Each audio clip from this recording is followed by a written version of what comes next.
I took this photo of Charlie right before our last trip to the beach. He always liked the way it turned out, but I never did. Charlie criticized my criticism, telling me giggle and get over yourself. I would come to adopt this line of thinking, and Charlie passionately lived by those words. He hated those that were too self-serious and image-conscious. That doesn't mean he was ironic. He was a deeply sincere person, at least around me. A lot of Charlie comes out in this photo. The only problem I have is that it is so still. Charlie was always doing something, devouring the life around him and within him. I missed that hunger in this photograph, and I miss it more as our distance expands. I always liked this portrait of Charlie, but my brother Michael, he used to always be frustrated by his photographic capabilities, so he didn't really like it. But I don't know. I think the picture always captured Charlie pretty well. I remember our last trip to Florida pretty fondly, specifically a memory where Charlie's girlfriend, Claire, went into a gas station bathroom, and Charlie thought it would have been funny to scare her. So Charlie crouched behind a trash can to the right of the doors, and he waited. He heard the door open, thinking it was Claire, but he jumped out, and it wasn't Claire. It was an elderly Asian woman. Charlie tried his best to apologize, but the language barrier between the two was just too vast, and it was like one of those awkward comedic moments, and it was like a funny, embarrassing story. But the best part about the whole thing was that, unknown to us at the time, Michael recorded the whole thing, and it created this great little video to show the family. And yeah, I don't know. Michael used to complain about his art a lot, but he never really complained about that. Michael gave me this photo of Charlie about 3 hours ago.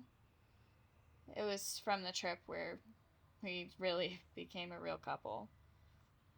The trip was initially just going to be the Carter brothers, but Charlie invited me after the fact. I would have preferred if it was just the two of us, but his brothers were fun. Either way, I still appreciate Michael and George and their parents, and we've remained pretty close. I was worried that Charlie and I were going to split after our fight during the trip. I had accused him of sleeping with his friend Monica, and I still like to believe that he didn't do it, but it didn't really matter. She was older and prettier and more sophisticated. I'd accused him, and he accused me of doing the same thing with my friend Hudson. The back and forth was honestly our most romantic moment. We were lost and reaching out for each other. Most of the night we were out of each other's reach, but eventually we came together and just held on for as long as God allowed us. I thought about that night when I saw this picture sitting at the foot of his casket. Realized I'm never going to get to apologize to Charlie again. His love and forgiveness were so tender, you just wanted to fuck it up. So that you could reach out and apologize and be forgiven all over again.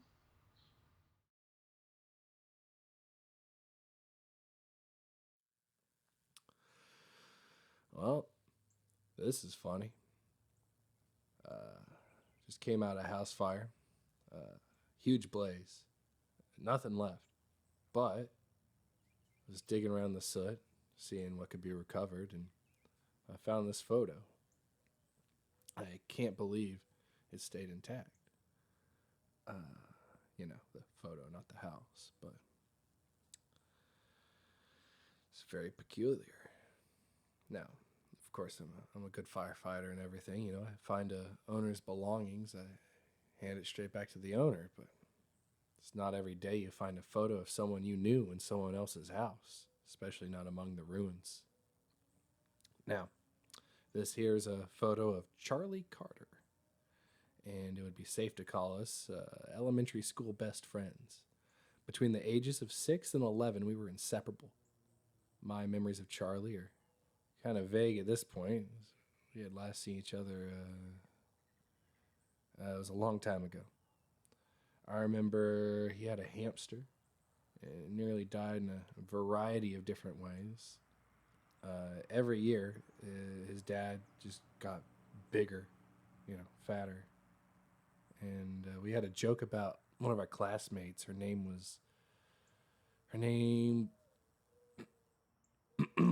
Carolyn. Carolyn. That's it. Well, I saw Charlie every now and again. You know, we lived in the same town for a long time, so going back to visit family and everything. But after middle school, just kind of died off. I wish I could see him again.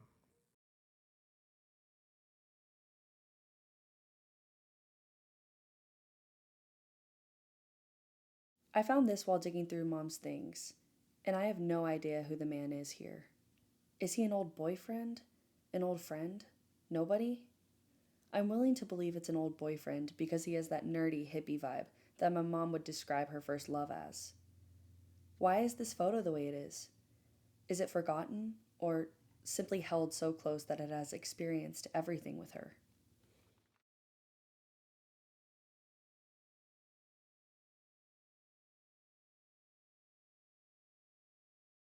I took this photo of a very broken Polaroid yesterday. My friend and I were trying to decipher its meaning. How did it look this way? Why can't I barely see the man in the photo? Who is the man in the photo? Why is the photo so decrepit? What does it mean for the subject? See, that's what allures me the most. It's his Polaroid, so you think he would take better care of it, unless he's not the one taking care of it. And if that's the case, why would someone take so little care of the memory of a loved one? See, something's still drawing me back. The bruises, the burns. I like it.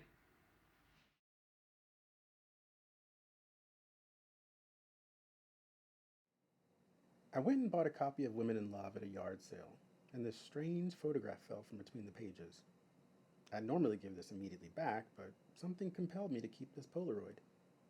The person in the picture was a student from 5 or 6 years ago. He sat in the back of class, talked very little, and managed to pass. I give all of my students my phone number if they want to call me about their courses. I remember the student calling me at midnight to ask about his paper on Don DeLillo's White Noise. I can't remember much else about him, but I appreciate that he called. I think he got an A. I went to a shop in a Koreatown market that turned old photos into bookmarks. They pour acids like lemon and pickle juice in them to create some type of chemical reaction. Then they scratch up the photo a bit so it has cool patterns on it and stuff. I bought it for $3.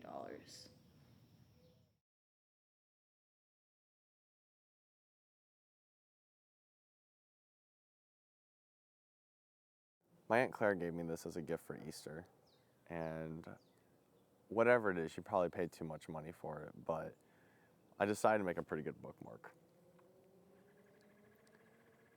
I think it used to be a photo, an old one that's been somehow bought into the state it is right now, which interests me because I'm starting to wonder if the photo's age. How old is it? I wonder what the subject is. Is it an important person, an important landmark? Most of all, was it a good photo?